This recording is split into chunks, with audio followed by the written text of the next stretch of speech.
Saludos y bendiciones a la muy querida familia de Centinela de la Fe. El Señor en su amor infinito nos ha concedido una nueva semana, esta semana sexta del tiempo pascual, en la que vamos como iglesia a caminar junto a Jesús y a sus misterios de salvación. Él sigue entre nosotros como es resucitado, nos sigue anunciando su palabra, nos sigue comunicando sus intenciones, pero también va hablando en clave de despedida.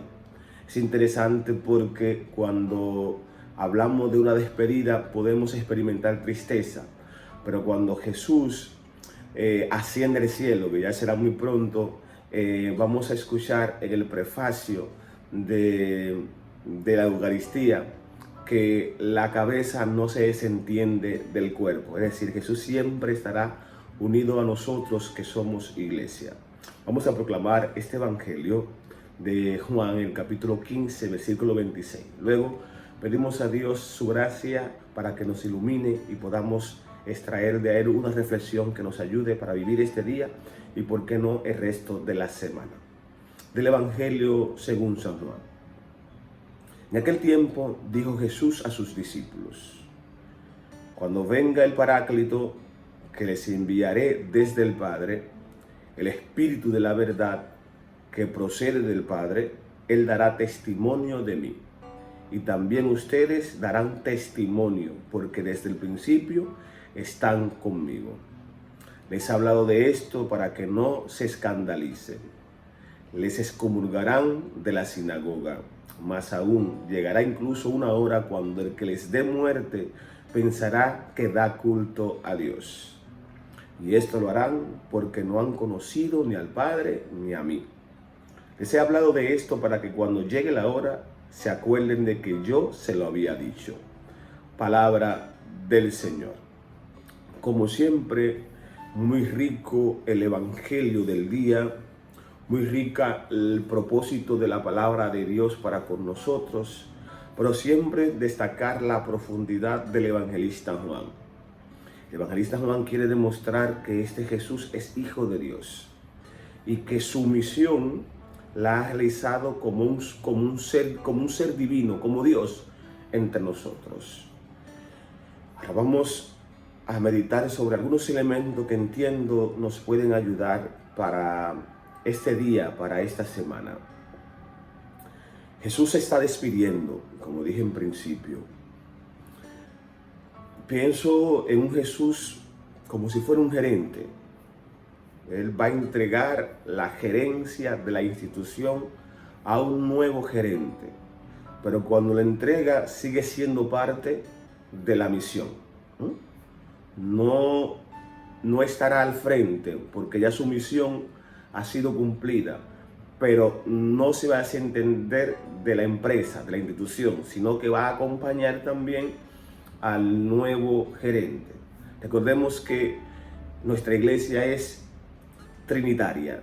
Creemos en tres personas de única naturaleza que viven juntas en comunidad de amor, que colaboran o trabajan juntas con un mismo fin, que el hombre salvado, el hombre creado por Dios, pueda ver a Dios cara a cara, visión beatífica, visión de Dios, diría Tomás de Aquino. Y esa misión la hacen los tres sin separarse. El Hijo, que es el Dios que se hace hombre y el Dios que nos redime. El Espíritu Santo, que viene a expresarnos la voluntad, el deseo de Dios de que seamos santos y nos santifica.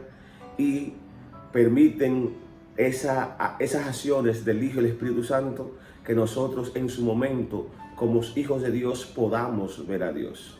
No trabajan por separado. No es un Dios que se pone tres caretas. No es un Dios que se pone tres máscaras, que actúa en su momento como Padre, como Hijo o como Espíritu Santo. No es un Dios de tres caretas. Es un Dios de tres personas con una única dignidad o divinidad que trabajan juntos y no por separado. Pues Jesús está diciendo: le voy a enviar el Espíritu Santo. Le voy a enviar el Espíritu Santo. que esto que yo le he dicho, que yo le he comunicado, Él se lo va a repetir, se lo va a explicitar, se lo va a explicar, se lo va a poner de forma más palpable, le va a acompañar en la comprensión y va a hacer que ustedes que han creído en esto sean capaces de hacer las obras que yo hago y aún mayores, dice en otro evangelio. Pero también sucederá esto para que seamos capaces de dar testimonio de este Jesús y de la acción del Espíritu Santo en cada uno de nosotros. Esta es la misión de la iglesia.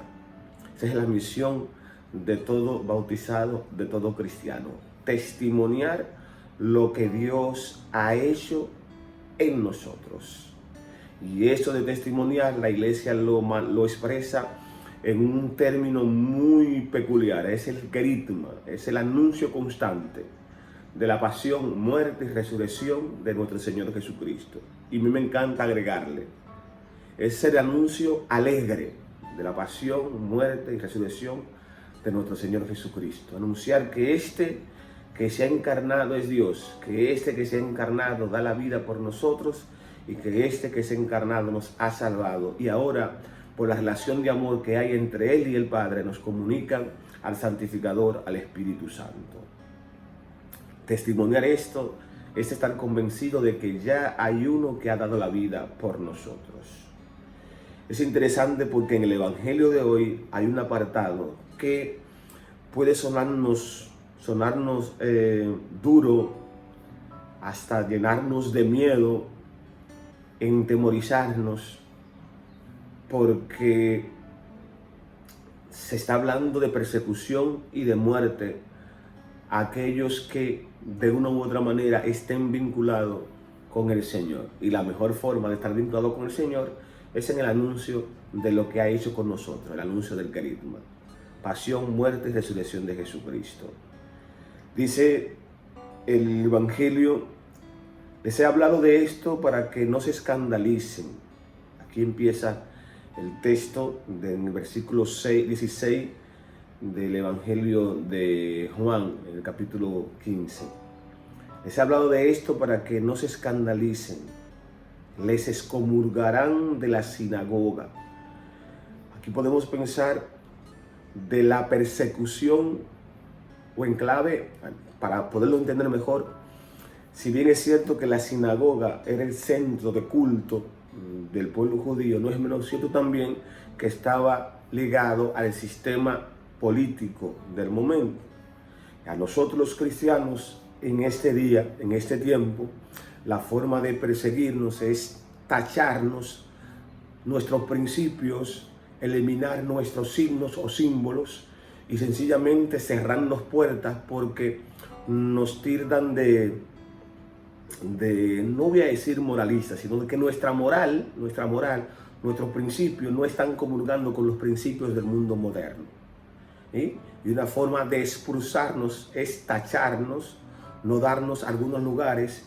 Y muchas veces los mismos gobiernos, nuestros gobiernos, pensemos en el caso de Nicaragua, por el hecho de expresar nuestra fe y defender a aquellos que la predican, se le han ido tachando.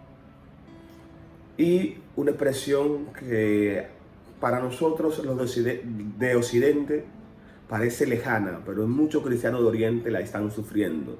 Dice, llegará incluso una hora cuando le den muerte, que cuando se le dé muerte pensarán que dan culto a Dios. Grupos, pongo el caso de los musulmanes extremistas, que por ser cristianos nos persiguen, nos quitan la vida y entienden que con eso le están dando un culto a Dios. Esta es la suerte del cristiano, el cristiano que no es perseguido, el cristiano que no experimenta la muerte física, no experimenta la muerte de su persona, de su fama, de sus principios, el cristiano que no experimenta la persecución, el ataque, el cristiano que no ve realizado en él las bienaventuranzas, sencillamente va en otra dirección. No puede correr una suerte diferente el cuerpo que la suerte que recorrió o experimentó la cabeza. Una iglesia que no experimenta la persecución es una iglesia que está apartada de Cristo cabeza. Pidamos a Dios para que nosotros, pueblo santo fiel de Dios, sigamos unidos a Jesús en todo momento, en las alegrías, en los gozos, pero también en la tristeza y en los dolores, en las persecuciones, pero también en las esperanzas. Que el Señor les bendiga.